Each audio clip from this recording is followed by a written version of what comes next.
evolution of education, exploring the past and the present through the eyes of Generation X and Generation Z. I had the pleasure to be able to interview my dad about his own schooling. He spoke about the evolution of education and his experience to compare and contrast it with modern day teaching.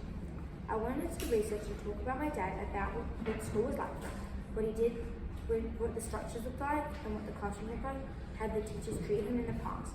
And most importantly, was school more interesting and fun back then, or are we likely to be able to go to school in 2024?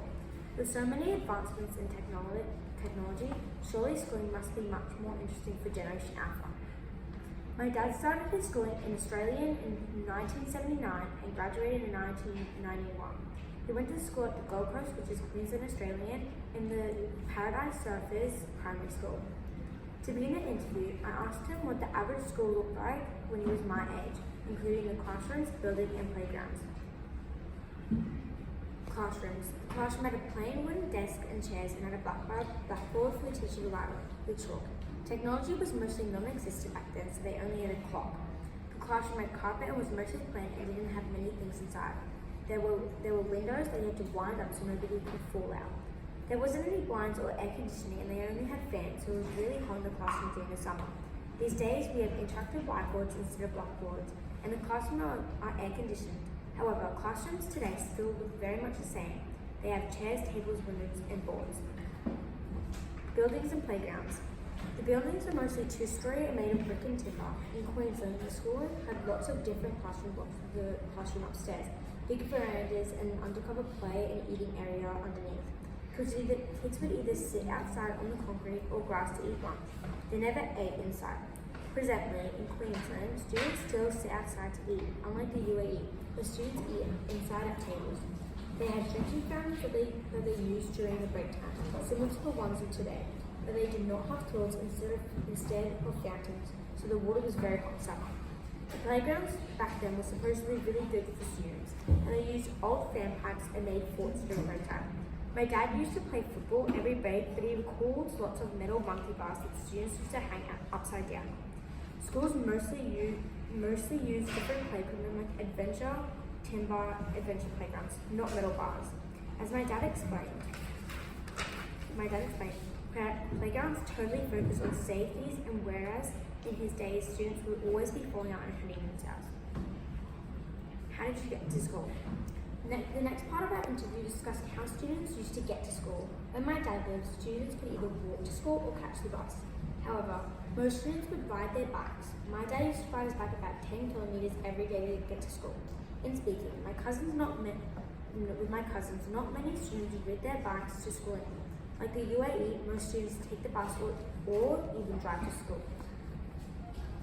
What was a typical school day like for you? How do you think that differs from today? When my dad was in primary school, students could go to school with no shoes on. However, schools are more strict with the uniform and students have to wear school shoes as it's more appropriate. What my dad loved was that before school, students could run around and either go play different sports on the oval, like AFL or cricket. Today, if a teacher or adult isn't there to supervise students, they aren't allowed to do that anymore. Just like modern schools, students had to supervise morning lessons with morning tea and more lessons with lunch after that. At break time, you could either choose to back home and grab lunch, or either walk to the tuck shop, canteen, and eat there. My dad used to love going to the tuck shop, which was mostly pies and sausage rolls. The typical school day has not changed much, with many students buying lunch at the canteen.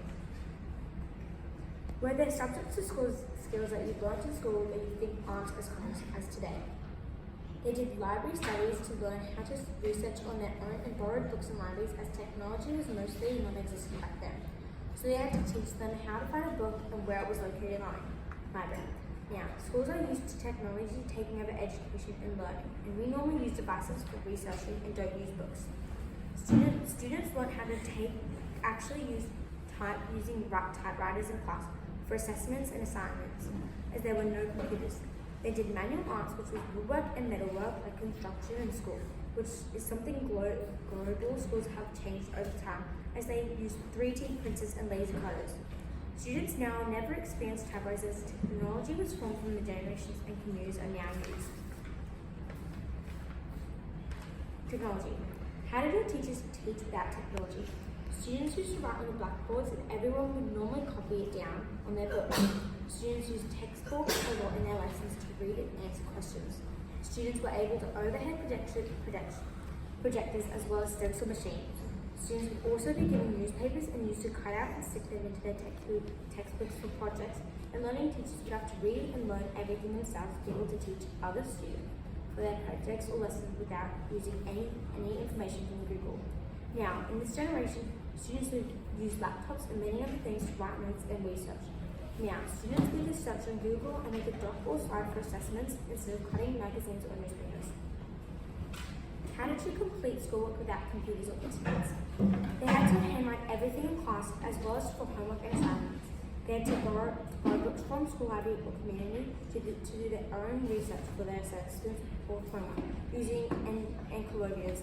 Many students would or had to rely on their own teacher for research and information about their assignment or project that many students weren't able to find back then. How did you communicate with friends or teachers? Kids would have to use their own landline phone between hours as every call in their house was connected on each phone.